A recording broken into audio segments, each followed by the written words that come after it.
here today. Okay, so nice thing about this last quiz, it's all Unit 12 stuff. It's all this last stuff. So we're not going to have to go looking all over. What's that? But most of our other ones, we've had like stuff from Unit 11 or Unit 10 shows up on the quiz. And if you don't have those notes, kind of like, ugh. This time it's all the one unit. So it's nice that way at least. So, okay, solving quadratic equations. If I need assistance, I have my notes here. Basically, we see that I need to get my squared term alone first, sort of like this one. So basically, all I got to do is a couple of quick opposites to get things rolling here. Thank you. Here, I'm still not ready to do my square root yet because x squared still isn't alone, just like it wasn't alone here. So if I keep doing my opposites, now this is the part that can get a little interesting. I'll have people come up to me on the quiz, I know this from experience, and be like, okay, I'm kind of following this, that's square root, yep. And they go to their calculator, and they're like, all right, the square root of 9, oops, hang on a minute. The square root of 9 is 3. And they come up to me and they go, Hardy, why are there 2 blanks here? Because the answer is 3. Or they'll put 3 and then they'll put 3 in this blank too. Remember, when you do that square root step, there's 2 answers. You've got to do plus minus. So you've got plus and minus 3 as an answer. So just something to keep in mind. And if it happened to not go in nice and it was a decimal, that's okay too. So use the examples to your advantage. Speaking of, again, I got something that's pretty darn similar. So as I do that,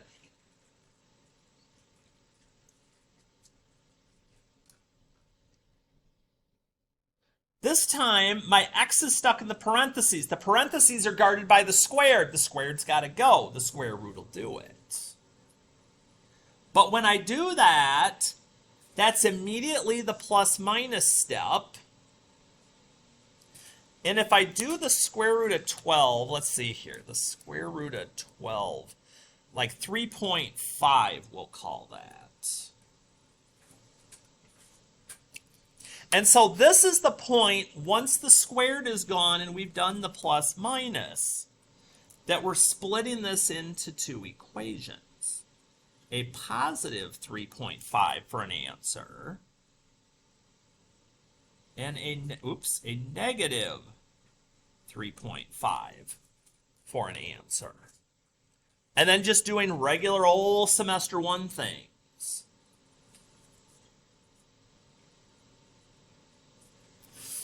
But you'll notice on this one, and this is the other place I've made notes of before that people get stuck or messed up, it doesn't always mean that your 2 answers are going to be the same just with plus and minus. Like here, I got 5.5, I got negative 1.5. They're one and not one and the same like they were over there. So something I want to be cautious of as I'm working my way through. But again, notice the first 2 problems we've done, I've had examples that are like almost identical on the notes, and that's not going to change for number 3. Because when I get here to number 3, and I'll keep moving my stuff because I know some of you are doing different things, I'm exactly the same again. It looks a lot like this one, except this time there's a number outside like there is here. So just like we did on this one, we're going to divide that out. And once I divide that out, now it's going to work exactly like this one did.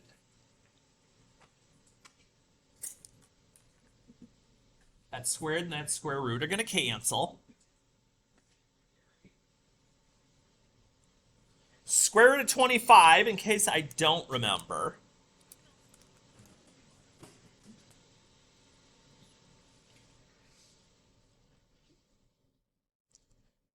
And now we're into split mode.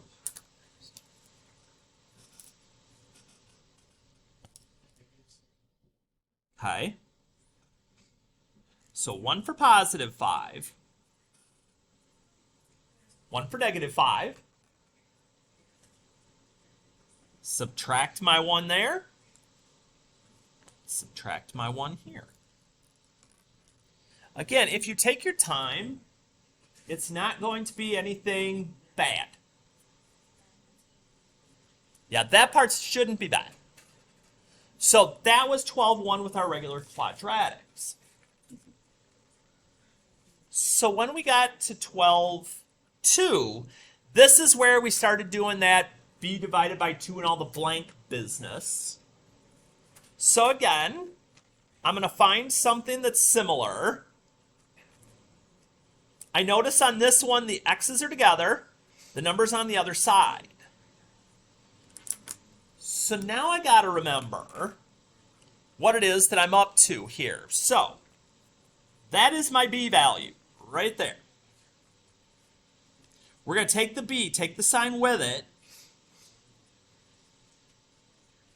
divide by 2, in parentheses, square it. That will be the magical blank. As we're still rolling through here, once we've done our b divided by 2 and squared it, on each side of the equation, so on the x's side, and also on the number side, we're going to put our number. We're going to put our 16 in this case. So once we've got that,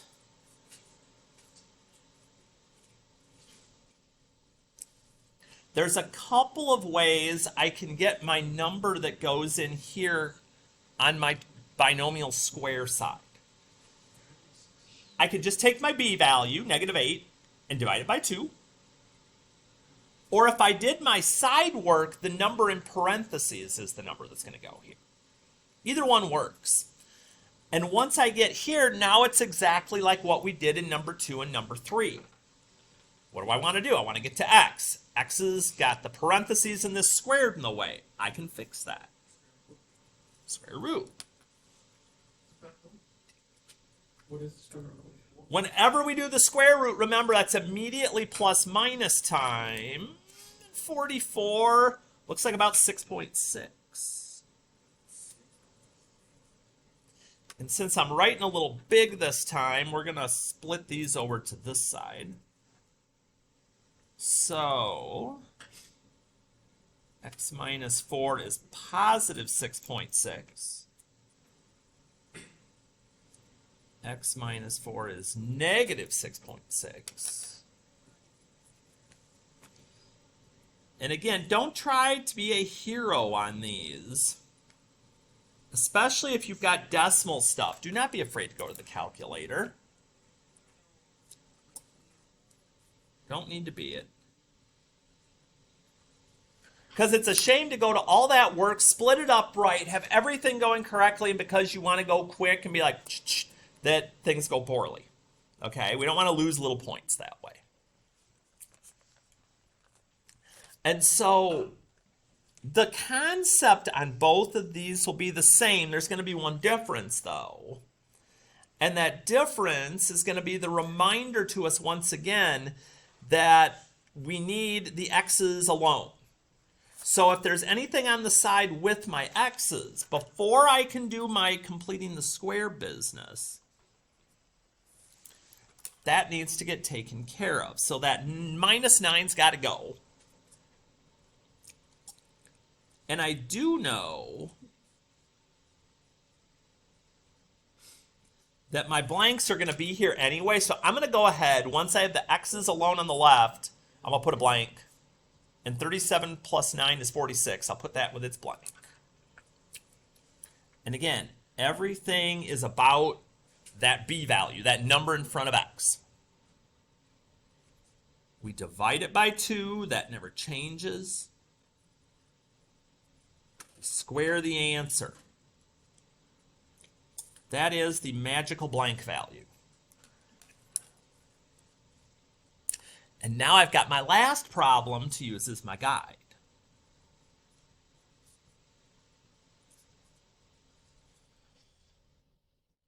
Half of b, half of positive 18 is positive 9, same as my divide by 2 number is. And now for the fourth straight problem. Man, so this is one of those I got to make sure I know, because if I don't, that's going to be like getting zapped for 4 right away. Yeah, that's not good. That would be bad. And again, second and x squared will get you the square root. So looks like 11.3.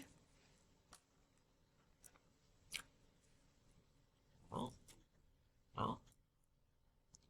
Again, make sure one gets the positive, one gets the negative. We're not changing the x side at all, just the answer side.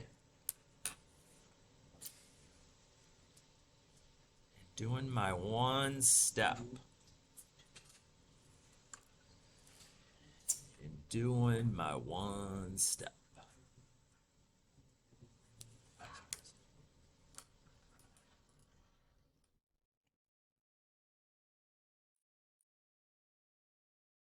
So yes, are there a lot of steps? Absolutely. Okay. But again, it's not bad steps. It's just making sure we kind of keep things a little bit orderly. So you're like, okay, survived that. Oh, we haven't completely survived completing the square, though. Completing the square in vertex form. So let's fix a couple things. We said we were going to turn these into y. So we're just going to do that. And so let's see if I can remember what's going on here with this. So we still want the x's alone. So whatever's with them, we're going to have go away.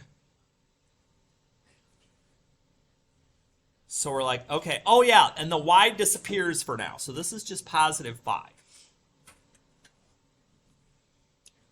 And these x squareds, well, these x's, I can't say they're both squareds. They're going to be alone together with a blank. And now I'm basically going to be doing what I was doing up above, which is there's my b value still. So I'll take negative 12. We're going to divide it by 2. Still negative. But when we square it using parentheses, okay, b divided by 2, square it, same steps every time.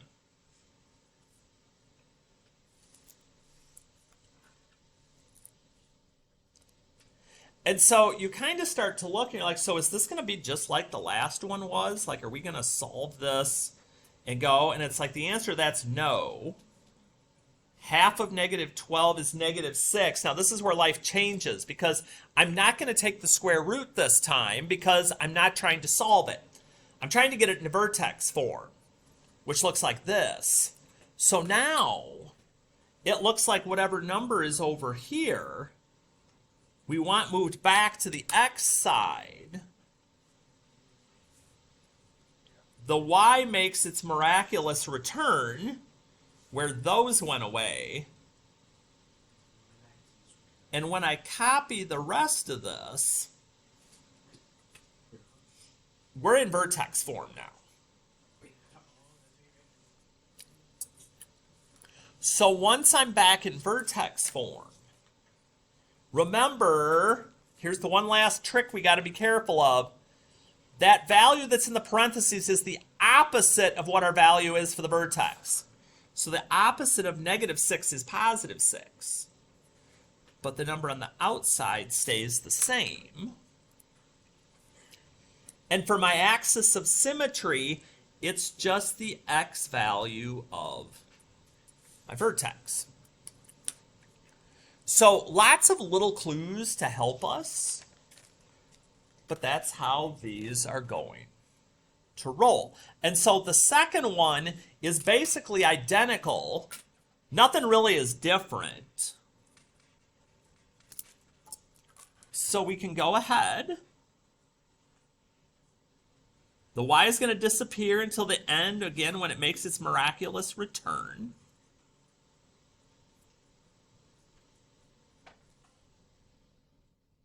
Blanks on each side. Again, we're going to take our b value. We're going to cut that in half. We're going to divide it by 2. And we're going to square it. Again, the calculator can come in very handy for this.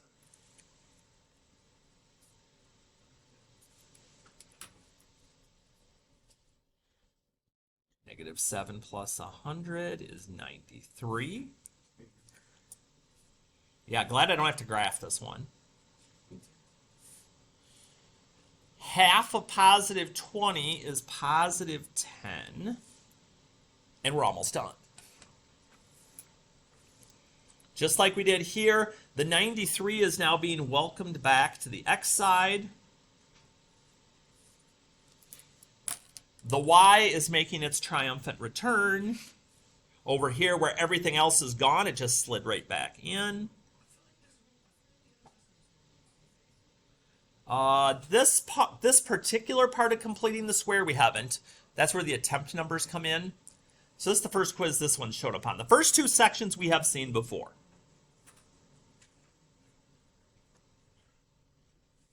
Again, when you're doing your vertex, switch the sign of what's in the parentheses. Keep the outside.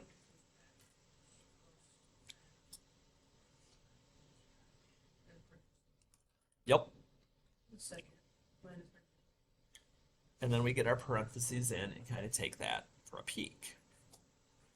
So again, this is in number of questions. This is a shorter quiz than the last couple have been, but it's because there's more steps, so we gotta have time to be able to knock that stuff out. And now to the recent stuff. The quadratic formula. Yes, this will all be there tomorrow. The formula, the initial part, all the things we need. We want to make sure that we have the equals 0. We do. So there's A. There's B. There's C. And literally, it's plugging into the formula. Now, that minus is a little bit faint there, so I'm going to... Nope, no D's here. So the opposite of B, the opposite of negative 10 is positive 10. Plus or minus the square root of b squared in parentheses, just like it is in the form there, minus 4ac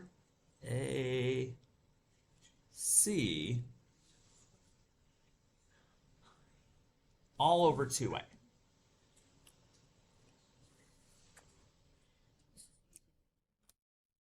As long as I can punch stuff into the calculator, we're going to be good here. So let's see. Yeah.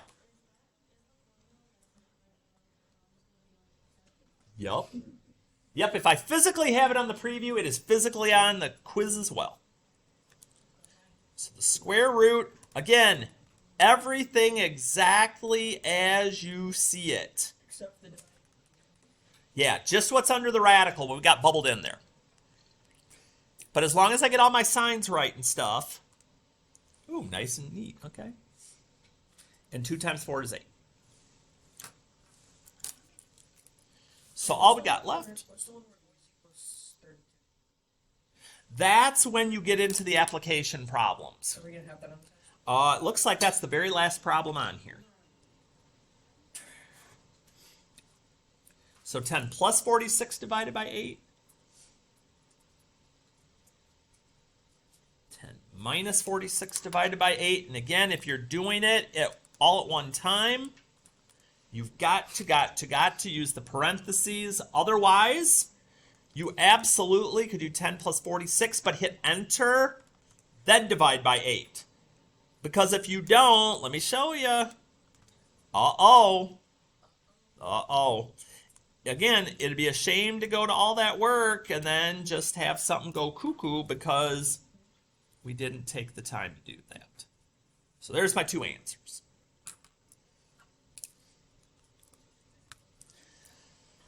Only difference between these two. That has to be equal 0, and it even says so.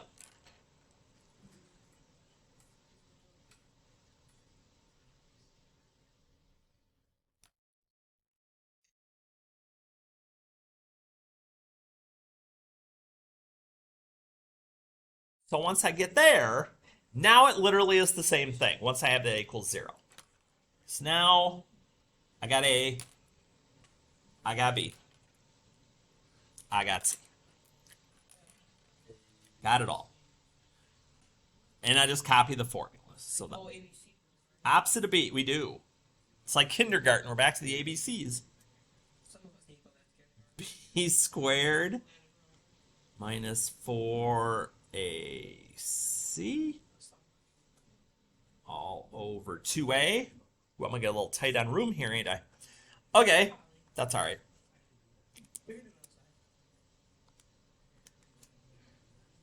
Again, just make sure your signs are there, your parentheses are there, all the things. Ooh, decimal this time.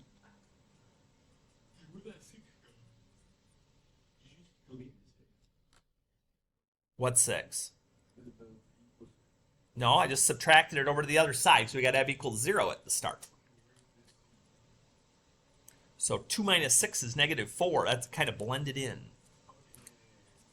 So I'm going to do negative 5 plus 6.4 divided by 2.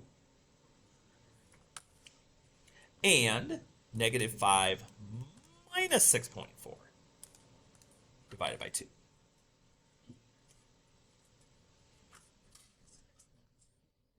Almost there. Almost there. Last stretch. All right, the discriminant. Now notice I did not put the formula for that on here, but if you've got your notes updated, you're going to have it. I'm telling you. So here, tell the discriminant the number of solutions if your discriminant equals what it's 1 and what it's 0 and what. You're like, uh-oh. If it's negative, it's 0. If your answer is positive, it's 2. And if your discriminant is 0, it's 1. You've got all this in the notes already. Glad I don't put the video of me on here anymore with the faces I probably am making. Okay. A, B, C. Now this one, no square root. B squared minus 4AC. Straightforward as that.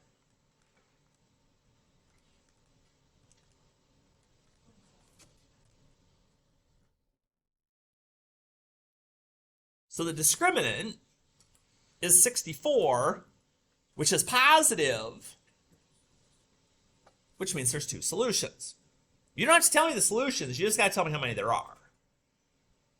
So again, I got all this info on my notes, but I might also have it here. I don't know. A, B, C, B squared minus 4AC.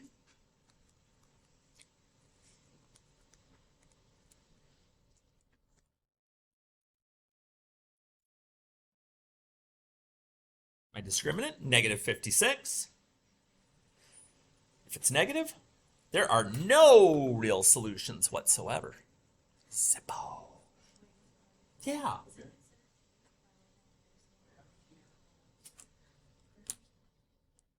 If you went to that much work and could find a way to squeeze it and not have it actually end up being a problem rather than a help. Like I've seen people before when I used to do where I'd say, okay, here's a piece of paper, put anything you want on it. And people would write like literally everything that they have seen on there, and there are all these little notes, and then they're sitting there on the quiz and they can't figure out where any of the stuff is, and then they run out of time because they're looking around everywhere trying to figure out, well, what does this mean? Why did I write this here? What's this? What's that? So sometimes you can get too much information on things, is all I'm saying. So that is your call. Okay, last one. Applications. We've been doing this the last 2 days. Elias hits the ball into the air. The equation, there it is, models the height, h, and feet of the ball after t seconds. Use the quadratic formula, which we have at the top of the page, to find out how long the ball was in the air. Round your answer to the nearest hundredth. Yeah, so here, remember, we're trying to see how long the ball was in the air. In other words, how long until it hit the ground. So if I'm going to use the quadratic formula, I'm not even going to have to get cute about this because I already got A and B and C. What's that? You just put 0 in for it. Yeah, if you're missing one of the parts, like if the whole problem said that was the equation and that was missing, that's A, that's C, just put in 0 for the B's. Same thing. You'd put in the A and the B, just put in 0 for C. Yeah, if there is a B, you will always have a T there. Yes. Good question. So the opposite of B, plus or minus, the square root of B squared minus 4A. Don't forget that little negative there. C all over 2A. And just like when we were doing the quadratic formula questions. Second and x squared for my square root. Let's get that in here. Make sure I don't do anything funky. So it looks like we've got negative 40 plus or minus. Now let's see. It says the nearest hundredth, so we're going to go to 2 decimal places this time. And I'm going to write this one out because that's too much to keep track of in my head. So negative 40 plus 41.57 for negative 32. And negative 40 minus 41.57. Now remember, this is time. How long is it taking? Keep that in mind when we get to the answer part, because we're going to have to make some decisions. And so I'm going to save judgment here until we get...